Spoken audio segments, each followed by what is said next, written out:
with your product, because Lydia mentioned it, and I was to point it out before, we took some feedback, that for her, she's able to, show her customers how, how and when you can put on that particular sneaker, how you can wash it, and how you can, Exactly. That's education now. That's what she's doing, because at the end of the day, people want to feel like you care for them beyond the sale.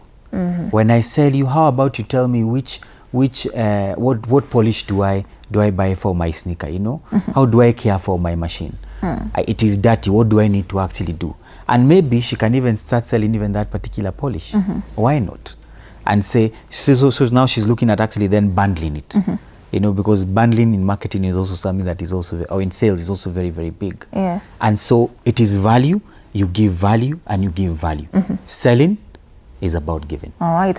There's, still on that question, that feedback on whether to open a physical shop or to go directly, into online biashara. And I'm thinking of, the issue of diversification, as, Sandra mentioned. What is the risk of fully, going into diversifying this business, opening a physical shop and doing an online shop, opening a website, all these things all at once? Does it create some sort of risk to, the person who's just getting into business, or what does it do?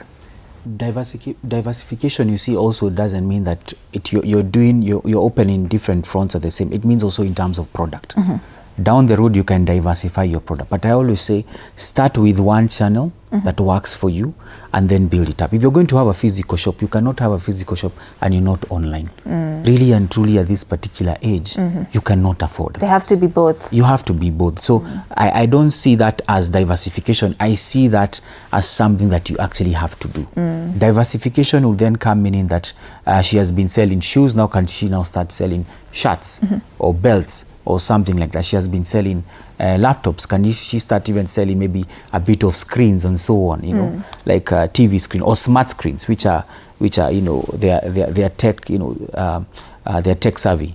So I do believe at this particular stage that we are in, right? If you're going to be a player in the economy, if you're going to be a player in the informal economy, the best way, and you have nothing, start with digital, start with a small community that follows you. Probably you have 200, 300 people on your WhatsApp who follow you. Don't be embarrassed. Push it out there. That person will see something. And the best way for growth is also organic growth. Sandra has told us a very, very good story about her sister and even her own personal story when she was starting. It's very, very organic. People say, I bought something nice, the service was very, very good, and I keep on getting good value.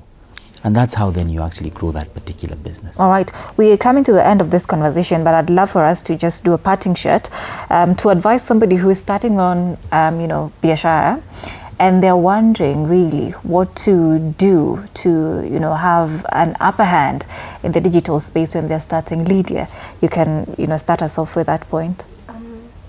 Somebody who's starting business, it also depends how much money they have. There's somebody who's going to come in with very little, and there's people who are privileged. But I would advise both to start small. Don't have so much expectations, and don't think that after posting in 1 week I'm going to make a sale. As Sandra said, you can take up to 6 months for you to make a sale, because you have to bring product awareness to people. This product has been marketed for like 6 months. So you just have to be consistent with showing up for your business, posting and everything. And also, there's something that Sandra said. Sorry. We'll give you time to remember it, right? Yes. As you remember it. Sandra, give us a parting shot. What advice would you give somebody who's just starting off in business? For someone who is starting off in business, I would ask them, risk is important, but also protect what you have. At the same time, if you want to sell a product, this is what I advocate for. For example, you want to sell, let's say, furniture. I'd advise you go to someone who is already selling furniture, and you can ask them for you to be a supplier. Be a broker in that sense. You go take pictures and then post them as yours. with time you will scale your financial capacity and you can now start a solid business. And also I'd say like the journey of 1,000 steps, 1,000 miles begins with one step. You can't lose hope early. You have to wake up, you have to push yourself, you have to have hope. There will be many rainy days, but that one sunny day can change a lot. It can change a lot, and I really advocate for business as it comes with a lot of freedom. Yeah. All right, thank you so much.